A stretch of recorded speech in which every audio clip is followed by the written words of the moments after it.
কিরে সারাদিন কোথায় ছিলি বলতো? এই তো একটু বেরিয়েছিলাম। সর, কোথায় চষে বেড়ালি সেটাই তো জানতে চাইছি। এই এখানেই গিয়েছিলাম। জানো মা, হুম, পাড়ার ছেলেগুলো যতটা খারাপ ভেবেছিলাম না, ততটা খারাপ নয়। তাই? তা ভালো লাগাটা পাড়ার প্রতি না পাড়ায় থাকে এমন বিশেষ কারোর প্রতি? তুমি কি যে বলো না মা। বেশ, বলবো না। জানো মা, হুম? রানীদের অবস্থা খুব একটা ভালো না।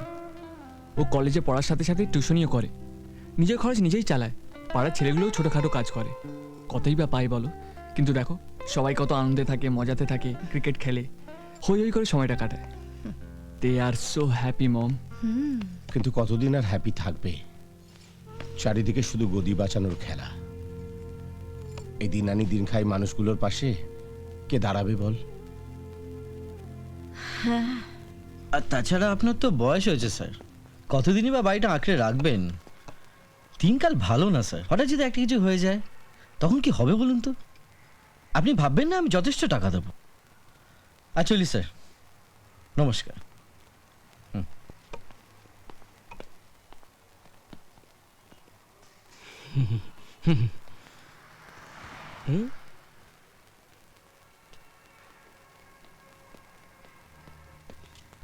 আল্লাহ,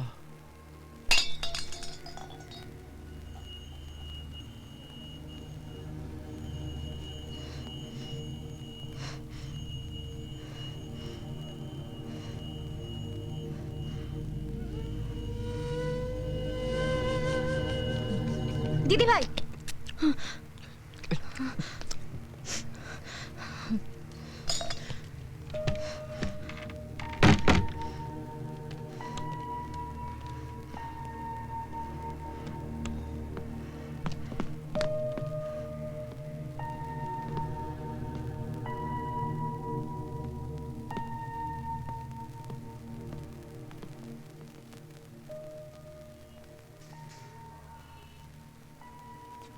ও কেন এসেছিল? ওরা আমাদের পুরো এলাকাটা দখল করে নিতে চাইছে।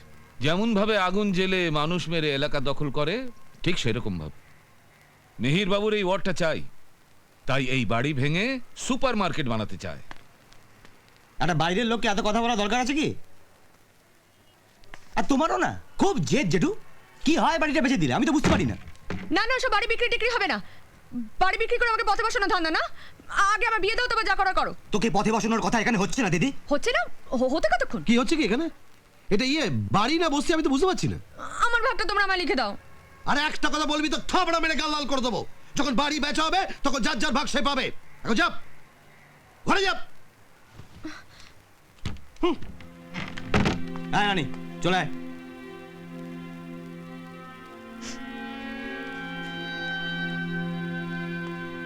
শব্দ শুনতে পাচ্ছ? ভেঙে পড়ার শব্দ। সব শেষ হয়ে যাবে। আকাশে শকুনরা উড়তে শুরু করেছে। আর বেশি দেরি নেই, দেরি নেই। সিচুয়েশনটা বুঝতে পারছেন তো স্যার? ওরা আবার হারামিগুলোকে পাড়ায় ডেকে এনেছে। আমরা দাদাকে অনেক করে বলছি, সত্যিই চেষ্টা করছি। প্রবলেমটা কি বলুন তো স্যার? চেষ্টা তো হচ্ছে কিন্তু কোনো লাভ হচ্ছে না। আপনার দাদা পারবেন কি বাড়িটা রাখতে? আমার তো মনে হয় না। আর বলছিলাম কি যে জেঠুর একটা সেন্টিমেন্ট আছে বাড়িটা নিয়ে। আর ওই আপনার সঙ্গে শঙ্কর আছে না, ওটা মানে আমাদের হ্যাঁ আমি জানি শঙ্করের সাথে আপনাদের সম্পর্কটা একটু তেতো। আউট, লাস্ট বার বার করে দিয়েছি। শঙ্করকে বুঝতে হবে যে মিত্তির বাড়ির সাথে ঝামেলা করে মিত দত্তের সাথে থাকা যায় না। আমি আপনাদের পাশে আছি, আপনারা আছেন তো আমার সঙ্গে? হ্যাঁ দেখি দাদাকে আরেকবার রিকোয়েস্ট করে। আমি আবার সবসময় রিকোয়েস্ট করিও না, নিহাত আপনারা বলেই রিকোয়েস্ট করছি। কোনদিন নিজের বাড়ি মনে করে টপ করে তুলি না। আয়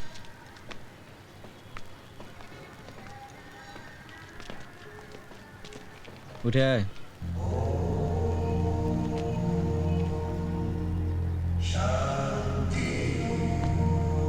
মালগুলোকে বিশ্বাস করা যায় না শঙ্কর, যা করা কিন্তু তোকেই করতে হবে।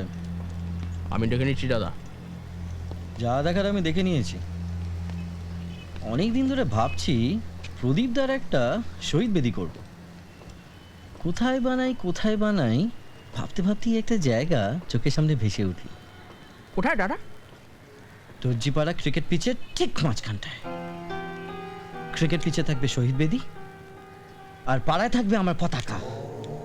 কিন্তু তার জন্য বাড়িটা আমার চাই।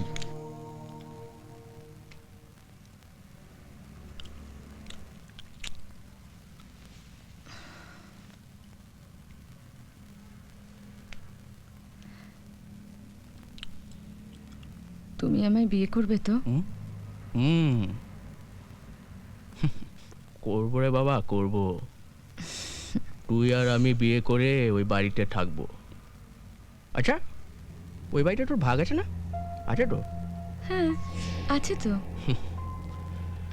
ওই ভাগটা জ্যাঠামশাইয়ের কাছ থেকে লিখে নে, নইলে বিয়ের পর আমাদের ভাগ্যে জুটবে কি? কলা।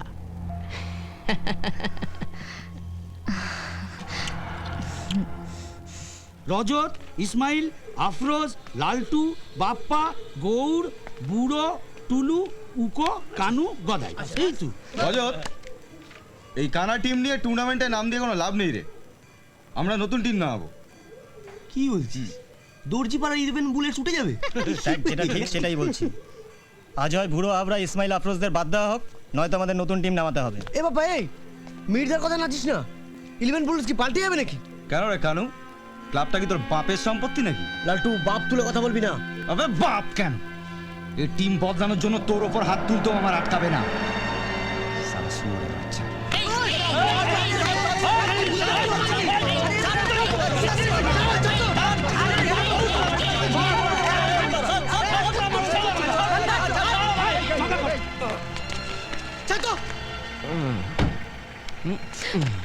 কি হচ্ছে? অসভ্য তুমি করছো কেন? এটা অসভ্যতামি নয় শোনা, এর নাম ভালোবাসা। বাই।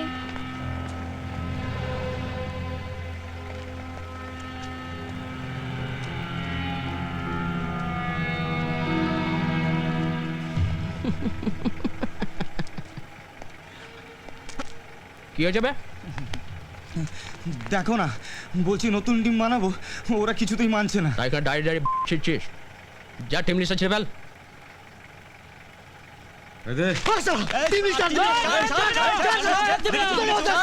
এই সালা পোর্টেবল টিভি, এক পিস দানা মারবো, পুরো পিকচার টিউব গায়েব করে দেবো। চল ফট। এই ছেড়। চলবে।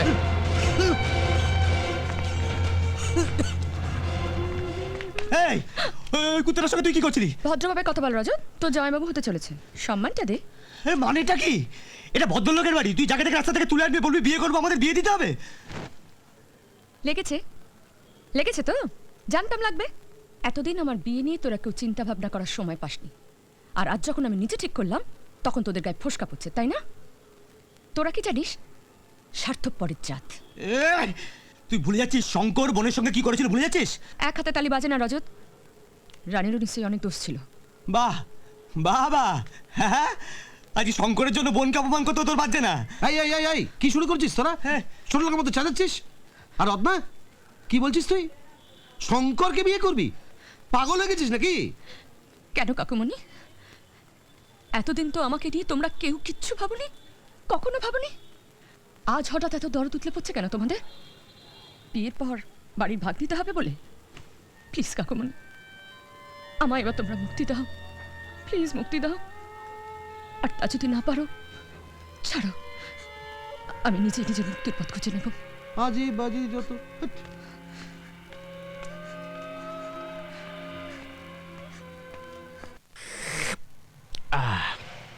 আপনি তো জানেন মেসমশাই, আমার সাতকুলে কেউ নেই, তাই নিজের বিয়ের কথা নিজেকেই বলতে হচ্ছে।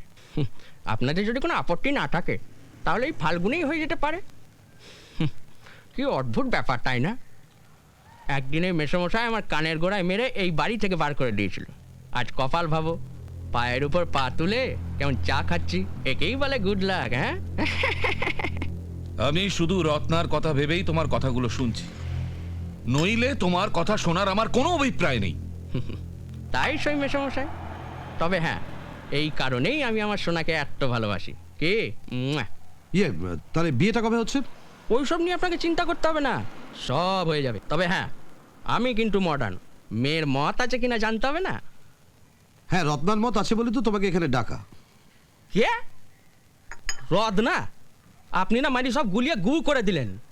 আমি সেই কট্টর থেকে এলুম, বসলুম, খেলুম, এই বুড়ি মাকে নিয়ে আমি কি করবো বলুন তো?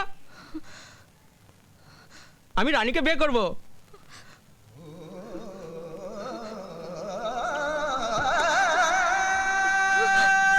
দিদি ভাই,